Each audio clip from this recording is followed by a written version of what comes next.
ఇప్పుడు బీజేపీకి ఇంకా రాష్ట్రంలో పని ఏం లేదు. తెలంగాణ రాష్ట్రంలో పని ఏం లేదు, వాళ్ళు చేయాల్సిన అభివృద్ధి కూడా ఏం లేదు. ఖాళీగా ఉన్నారు కాబట్టి ఈడీ దాడులు చేస్తారు, చేయండి, తప్పేం లేదు. నేను అనేది ఏంటంటే ఇది నిరంతరం ఉండాలి. మీకు ఎప్పుడో గుర్తుకొచ్చినప్పుడు ఎలక్షన్ల టైంలో మీ ఇక్కడ ఓడిపోతున్నామని చెప్పేసి ఇక్కడ బీఆర్ఎస్ పార్టీ తొత్తు వాళ్ళకి వాళ్ళ కోసం ఏదో చేయడానికి కాదు. ప్రజాస్వామ్యంలో ఈడీ అన్నా కోర్టు అన్నా ఇది చాలా రెస్పెక్ట్ అన్నమాట. కానీ ఆ రెస్పెక్ట్ లేకుండా బీజేపీ పార్టీ ఇక్కడ రాష్ట్రంలో బీఆర్ఎస్ పార్టీ చేస్తుంది.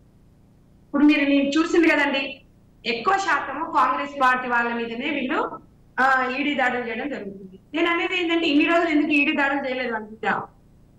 ఇవాళ బీఆర్ఎస్ వాళ్ళు బాగా జాతీయ ఒక్కొక్క ఓటర్ కి 2,000 రూపాయలు వస్తుంది.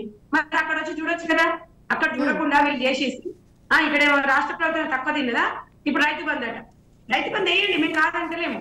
ఇప్పుడు మా మీద చెప్పింది కదా మేము అడ్డుకున్నామంటే మరి ఆయన అడ్డుకున్నాం, ఇవాళ కూడా అడ్డుకుంటాం కదా మేడం. ఇవాళ రేపు అకౌంట్ లో డబ్బులు వస్తున్నాయి అంటే ఎల్లుండి ఎలక్షన్ ఉంది కాబట్టి డబ్బులు వస్తున్నాయి అని వాళ్ళేమో కానీ ప్రజలు అట్లా అనుకోవట్లేదు. మా డబ్బులు మాకు ఇస్తున్నారు, ఇస్తున్నారు బాధ్యతగా. అవును, మీరు ఆల్రెడీ మేము రైతు బంధు ఇస్తాము, మేము అధికారంలో వస్తామని చెప్పిండ్రు.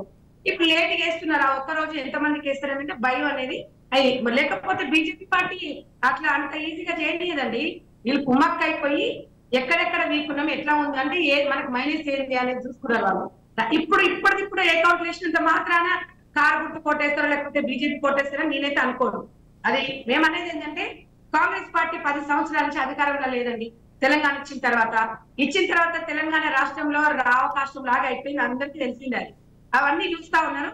ఒకసారి ఇంద్రమ్మ రాజ్యం చూసినాం అని చెప్పి ఈ ప్రతిపక్షాలు చెప్తా ఉన్నారు. ఇప్పుడు ఈ అధికారంలో పార్టీ కానీ బీజేపీ పార్టీ చెప్తుంది. ఏం చూసింది మీరు చేసిన కంట్రిబ్యూట్ ఏముంది ఇక్కడ తెలంగాణలో బీజేపీ పార్టీ? నేను అడుగుతా ఉన్నాను. తెలంగాణ వచ్చిన తర్వాత ఇవాళ నేను అనేది ఏంటంటే మీరు ఒక్కసారి విలేజ్ లలో వెళ్ళి చూడండి.